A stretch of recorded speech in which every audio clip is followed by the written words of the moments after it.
kaganda talaga ng mga binibini dito sa Pilipinas, di ba? Parang kompleto. Meron tayong mestiza, meron tayong morena, meron tayong chinita. Teka, ba't lahat nag-react? Isa sa mga mainit na usap-usapan ngayon ay ang biglaang pagmamadali ng aktor na si Paolo Avellino na umalis mula sa isang event sa Moncayo, Davao. Si Paolo ay naging espesyal na panauhin sa isang local beauty pageant kung saan hinarana niya ang mga kandidata at nagpakilig sa audience.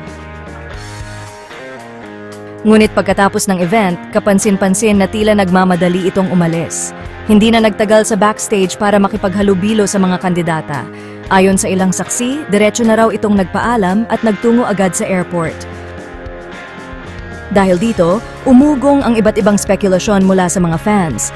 Ang pinakamatunog na chika ay may kinalaman ito kay Kim Chiu, ang rumored girlfriend ni Paolo. Ayon sa ilang sources, may plano raw na event or date ang dalawa kinabukasan, kaya't kinakailangan ni Paolo na bumalik agad sa Maynila.